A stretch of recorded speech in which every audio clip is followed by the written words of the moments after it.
जय हिंद। इससे पहले वाले क्लास में आपको दांत के बारे में पढ़ा दिए थे। देखिए, दांत जो था वो पाचन में बहुत महत्वपूर्ण हेल्प किया था। हम जानबूझ के उसको पहले पढ़ा दिए ताकि वो एक तो बाईपास का टॉपिक था, तो उसको साइड से निकाल दिए। अब मेन टॉपिक पे आते हैं, डाइजेस्टिव सिस्टम। देखिए, सिस्टम किसे कहा जाता है? जब किसी कई एक जैसे चीजों का समूह लग जाता है तो उसे सिस्टम कहते हैं। जैसे कंप्यूटर को भी सिस्टम कहते हैं, उसमें माउस, कीबोर्ड वगैरह सब चीज जुड़े रहते हैं।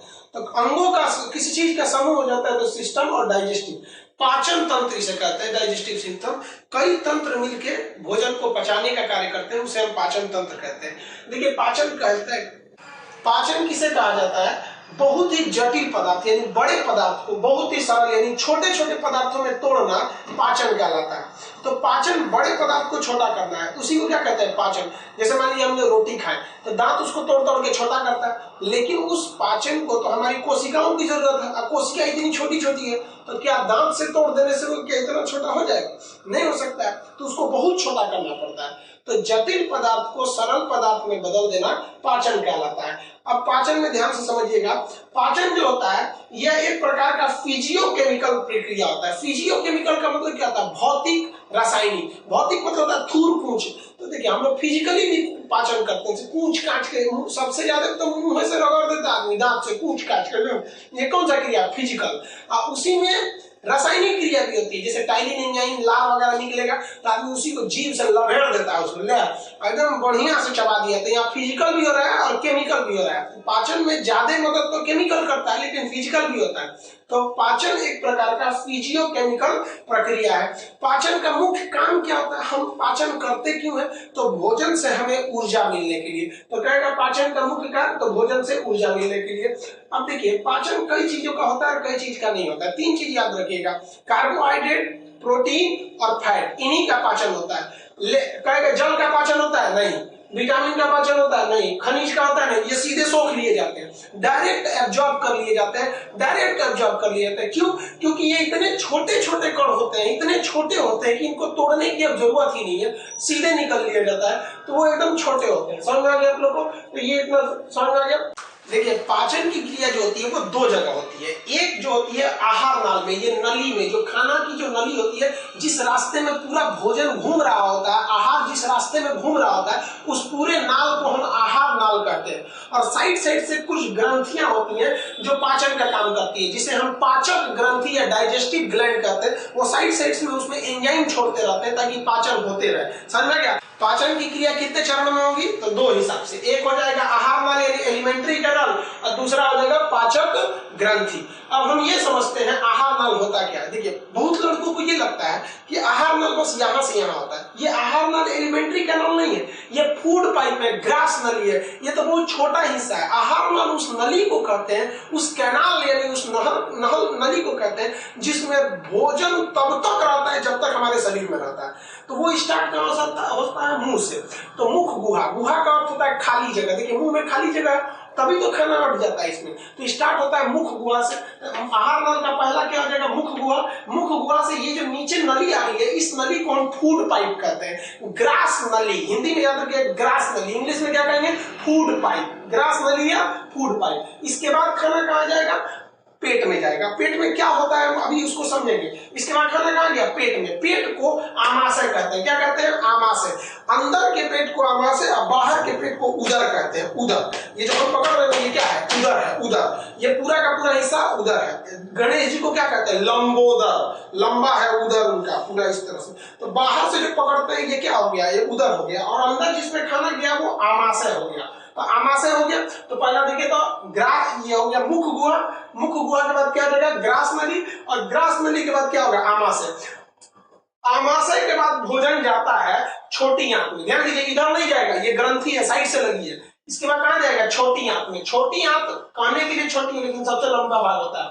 तो ये छोटी आंत। छोटी आंत के बाद भोजन जाता है बड़ी आंत। अब बड़ी आंत के बाद ये चला जाता है कहां पे? लेट्रिन के रास्ते बाहर निकल जाता है। तो इसे कहते हैं गुदा, यानी ये हो गया एनस यानी गुदा। तो ये हिस्सा हो गया हमारे आहार नाल का। अगर कहेंगे आहार नाल में कहां से शुरू होता है? तो मुख गुहा, ग्रास नली, आमाशय, छोटी आंत, बड़ी आंत और गुदा। गुदा मतलब एनस, बाहर निकल जाता है लेट्रिन के रास्ते। अब जो पाचन ग्रंथियां हैं साइड साइड से उसमें एंजाइम छोड़ रही हैं, उनमें भी बहुत सारी है। मुंह में ही लार ग्रंथि हो जाती है। तो मुंह में कौन सी ग्रंथि? लार ग्रंथि। पेट में जाएंगे तो जठर ग्रंथि।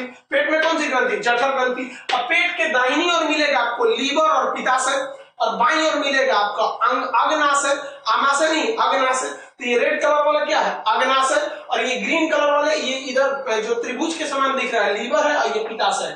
तो ये भी ग्रंथि है, ये भी ग्रंथि है। कुछ ग्रंथियां इन छोटी आंत के अंदर भी पाई जाती है, जिन्हें आंतरिक ग्रंथि के नाम से जानते हैं। तो पाचन यही लोग मिलकर करेंगे। तो आहार नल समझ में आ गया। आहार नल की लंबाई 32 फीट होती है। याद रखिएगा, आहार कहेगा कि आहार नल की लंबाई कितनी होती है, तो 32 फीट होती है। किसी को कोई दिक्कत नहीं है। सॉरी, अगर इस 32 फीट को मीटर में बदलेंगे तो लगभग 9 मीटर आता है। तो कहेगा आहार नल की लंबाई कितनी हो जाएगी, तो 32 फीट या 9 मीटर। आप इसका स्क्रीनशॉट लीजिए, फिर आगे समझाते हैं। देखिए बाबू, अब ध्यान से समझिएगा। हम लोग जो पाचन पढ़ेंगे ना, ये आहार नाल के हिसाब से पढ़ेंगे। और आहार नाल पूरा शुरू से लेकर लास्ट तक है।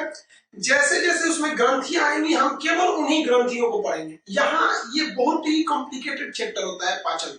और यहाँ सबसे बड़ी गलती क्या हो जाती है स्टूडेंट से, वो कॉम्प्लेक्स में फंस जाते हैं। अभी ग्रंथि आएगा तो उनके दिमाग में घुसने लगे, भाई ग्रंथि क्या है। अभी कार्बोहाइड्रेट आएगा तो भाई कार्बोहाइड्रेट क्या हो गया, प्रोटीन क्या हो गया, पेप्टाइड क्या हो गया। तो इन सब चीजों में आप नहीं फंसिएगा। देखिए, प्रोटीन, कार्बोहाइड्रेट, इसके लिए एक न्यूट्रिशन नाम का अलग चैप्टर है, वहां उसके बारे में डिटेल से पढ़ेंगे। ग्रंथि का एक अलग चैप्टर है, वहां पढ़ेंगे। अभी आप प्राइम फोकस रखिएगा किस पर, आप अपना फोकस रखिएगा पाचन तंत्र पे। ज्यादातर किताबों में यही गलती होता है, और पढ़ाने में भी बहुत सारे लोग यही गलती कर देते हैं कि एक ही बार सब बताने लगता है। ऐसा नहीं होता है। आप अभी प्राइम फोकस किस पे रखेंगे, पाचन पे। तो हम लोग कहां से स्टार्ट करते हैं, आहार नाल के। आहार नाल का पहला हिस्सा क्या था, मुख गुहा। गुहा मतलब होता है खाली जगह। देखिए, मुंह में खाली जगह है, इसे क्या कहते हैं, मुख गुहा। इसका 3 नाम होता है, माउथ कैविटी, या ओरल कैविटी, या बक्कल कैविटी। इसी को क्या कहते हैं, मुख गुहा। अब मुख गुहा में देखिए क्या क्या होता है। दांत होते हैं, ये हम आपको पढ़ा चुके हैं, समझा गया। इसीलिए हम आपको दांत पहले पढ़ा दिए थे। इसमें जीभ होता है, आप देखिए जीभ को हम पढ़ा चुके हैं सेंस ऑर्गन चैप्टर में। नहीं पढ़े तो उसको पढ़ लीजिएगा। खैर, जीभ को इससे कोई लेना देना नहीं है, वो स्वाद बताता है, पाचन से कोई मतलब नहीं है। दांत का पाचन में मदद था, तो दांत पढ़ा दिए। अब देखिए, इसके अलावा क्या होती है मुंह में, तो 3 जोड़ी लार ग्रंथि होती है, जो स्लाइवरी ग्लैंड कहते हैं। लार ग्रंथि को क्या कहते हैं, स्लाइवरी ग्लैंड कहते हैं। कितनी जोड़ी लार ग्रंथियां होती है, 3 जोड़ी होती है, जिसमें सबसे बड़ी होती है पैरोटिड ग्रंथि। अब उसके बाद होती है सबलिंगुअल और सबमंडिबुलर। तो आप सब नहीं याद रखेंगे, केवल याद रखेंगे कौन सा, पैरोटिड ग्रंथि। सबसे बड़ी लार ग्रंथि पैरोटिड लार ग्रंथि। सांप में यही लार ग्रंथि सांप में जहर का काम कर देते हैं सब, लार ग्रंथि। मानव में प्रतिदिन लगभग 1 से 1.5 लीटर लार बनता है। जो लार बनता है ना, इसको बोतल में स्टोर करके जैसे, तो 1 लीटर बनेगा। अस्थिर बैठ के पी लीजिएगा एक बार। ऐसा नहीं होता है, हमेशा बनते रहना चाहिए, ऐसा थोड़ी होता है। लार बहुत महत्वपूर्ण भूमिका निभाते हैं सब, ध्यान से समझिएगा कैसे। आप कभी सोचे, लार का काम पहले समझा देते हैं, उसके बाद समझिए ध्यान से। लार में क्या क्या चीजें होती है, तो ये 4 चीजें होती है। सबसे पहले होता है लाइसोजाइम। क्या होता है, लाइसोजाइम। ये कीटाणुओं को मार देता है, इसलिए लिखा है इसमें जीवाणु, मतलब जितने भी जीवाणु होते हैं उनको मार देता है, नाश कर देता है। तो ये जीवाणुओं को मार देता है। भगवान जानता था कि आदमी जूठा उठा कैसे खा लेगा, हाथ गंदा रहेगा, मजदूर को दीजिएगा ना खाने के लिए, हाथ ऐसे पोछेगा, प्रसादी है लाइए खा लेगा। जितने कीटाणु थे कहां चले गए, मुंह में। तो इसलिए वो मुंह में जाते। लार ग्रंथि में कितने एंजाइम, 4 एंजाइम। तो पहला कौन सा हो गया, लाइसोजाइम, जो कीटाणुओं को मार देगा। ध्यान दीजिए, यहाँ पे भगवान बहुत होशियार था, जानता था कि गंदा संदा खाएगा मार देगा, कीटाणु मार देगा उसको। दूसरा देखिए, छोटे बच्चों को देखिएगा, छोटा बच्चा खेलते रहता है ऐसे जमीन पे, कुछ भी उठाकर मुंह में डाल लेगा। देखिए, छोटे बच्चों को कुछ भी लगा वो डाल लेगा मुंह में सीधे। तो भगवान बहुत होशियार था। छोटे बच्चों में ना लार बहुत ज्यादा बनता है, देखिएगा ना, कुछ कुछ में तो इतना बनने लगता है कि ऐसे तो रुमाल लटका रहता है, लार चूनी बोलते हैं देहात में से, ऐसे टड़काते रहता है। कई कई तो सोच रहा जवान हो गया है, वो भी सूत के उठता है, तो एक पौवा में फेंकले रहता है सब। तो वो जो लार ग्रंथि में जो हमारा क्या था, लाइसोजाइम, ये जीवाणुओं को मार देता है। एक और चीज कभी सोचे, दिन भर हम लोग खाना खाते हैं, लोग दांत ससुरा गंदा नहीं होता है। रात में कुछ नहीं खाता आदमी, सो जाता है, सो के उठता है तो दतवा गंदा रहता है। ऐसा क्या है, उल्टा नहीं लग रहा है। तो इसका भी रीजन यही है, लाइसोजाइम रात में नहीं बनते हैं, सो गए तो बहुत कम बनते हैं, और यहाँ पे सारी गंदगी रहती है। और दिन में पूरा थूक से निभराया रहता है, और वो क्या होता है, दांत हमेशा हम लोग का साफ रहता है। समझ आ गया आपको। तो पहला हो गया लाइसोजाइम, जीवाणुओं को मार देता है। अब टाइलिन और डाइस्टेज, ये 2 अलग अलग एंजाइम है, लेकिन काम दोनों का सेम है। देखिए, आप ऐसे जनरल किताब में पढ़ेंगे कि लार में क्या होता है, टाइलिन, ये बहुत फेमस है टाइलिन। टाइलिन और डाइस्टेज का काम क्या होता है, स्टार्च का पाचन करते हैं। स्टार्च को हिंदी में हम कहते हैं मंड। मंड क्या होता है, किसी भी